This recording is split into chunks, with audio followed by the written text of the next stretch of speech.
పొదుపు మహిళలకు మరి ఆర్పి రమాదేవి గారు దాదాపు 1,40,000 స్వాహా చేసి గత సంవత్సరం అయినప్పటికీ మరి ఇప్పుడు కూడా నెల నెల ఖచ్చితంగా కంతులు కట్టాలి అని చెప్పేసి వాళ్ళకి ఒత్తిడి చేస్తున్న తరుణంలో మరి కంతులు అయిపోయినాయి కదా, మరి ఎందుకు కట్టాలని చెప్పేసి వాళ్ళు కొంచెం విచారిస్తే బ్యాంక్ స్టేట్మెంట్ తీసుకుంటే గత సంవత్సరం కిందటనే 1,40,000 స్వాహా చేశారు. మరి ఎప్పుడైతే వీళ్ళు విచారించారో వాళ్ళు తక్షణమే మళ్ళీ కూడా అమౌంట్ ట్రాన్స్ఫర్ మరి అకౌంట్లో వేయడం జరిగింది.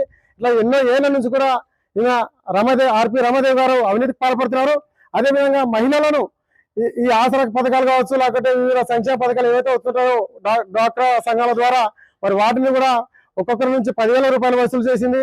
ఆ 10,000 రూపాయలు కూడా తీసుకునేది కాక మరి ఎవరైతే ఈ అంశం పైన మరి ఎందుకు కట్టాలకి ఎక్కువ కంతులు ఎందుకు అడుగుతారని చెప్పేసి అడిగిన వాళ్ళని మరి ఈ యొక్క గ్రూప్ ని డిఫాల్ట్ చేస్తాం అని చెప్పేసి వాళ్ళని బెదిరిస్తున్నారు. మరి డిఫాల్ట్